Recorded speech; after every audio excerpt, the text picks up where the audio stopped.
हरे कृष्णा।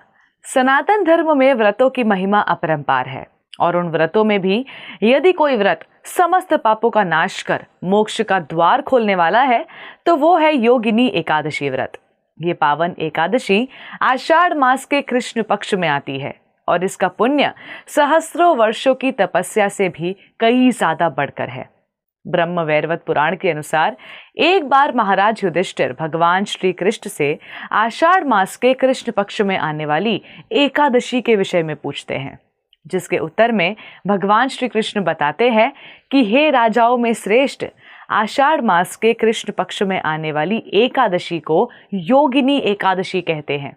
एकादशी कोई साधारण व्रत नहीं, ये आत्मा की पवित्रता का महापर्व है।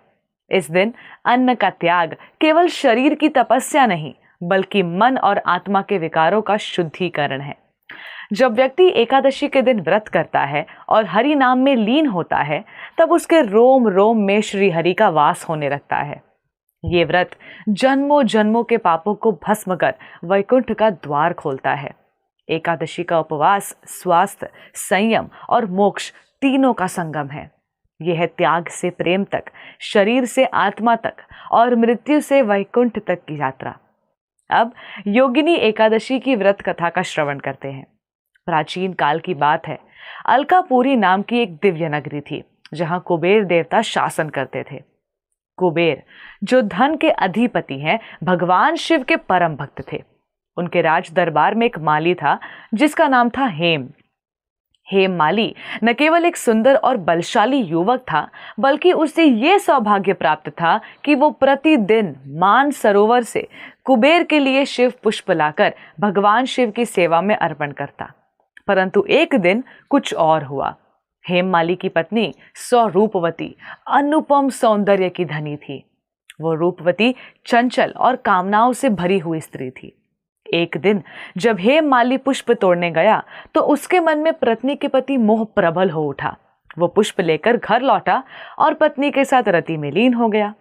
समय बीतता गया और इस मोह में वो शिव पुष्प कुबेर को समय पर अर्पित करना भूल गया।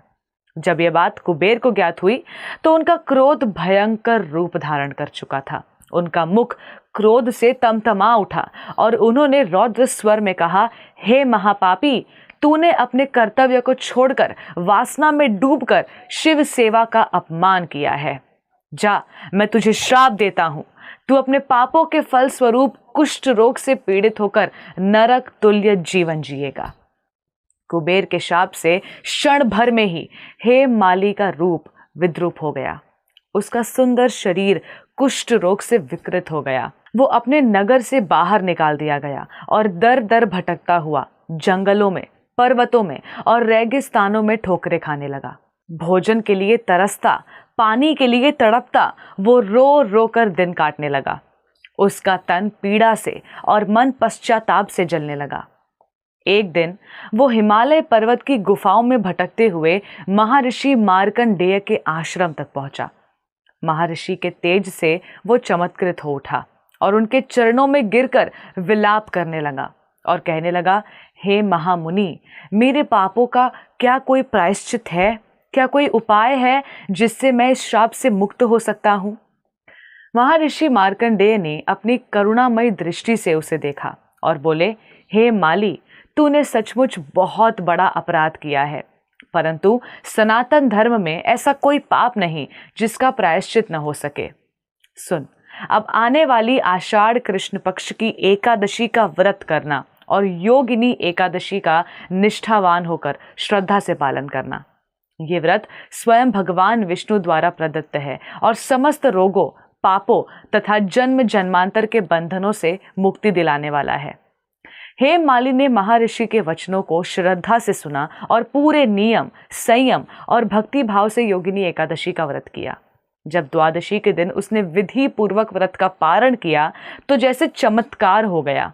उसका सड़ा गला शरीर पुनः सुंदर और तेजस्वी हो गया। उसका रोग समाप्त हो गया। उसका मन निर्मल हो गया और आत्मा परम शांति को प्राप्त हुई। ये योगिनी एकादशी केवल एक उपवास नहीं, यह है आत्मा की पवित्रता की साधना। यह है पापों से मुक्ति का द्वार और मोक्ष का सेतु। इस व्रत के प्रभाव से मनुष्य को 36,000 ब्राह्मण भोजनों के बराबर पुण्य प्राप्त होता है। ये व्रत केवल शरीर की तपस्या नहीं है, ये हृदय की भक्ति, श्रद्धा और आत्म नियंत्रण का उत्सव है। जो भक्त इस दिन उपवास करता है, भगवान विष्णु की पूजा अर्चना करता है, तुलसी देवी के पत्तों से अर्चना करता है और सत्य, अहिंसा, ब्रह्मचर्य और संयम का पालन करता है, वो इस मृत्यु लोक से परे वैकुंठ धाम को प्राप्त होता है। तो आइए इस योगिनी एकादशी पर हम सब मिलकर अपने मन, वचन और कर्म को शुद्ध करें और भगवान श्री हरि की भक्ति में तल्लीन होकर इस दुर्लभ मानव जीवन को सार्थक बनाएं।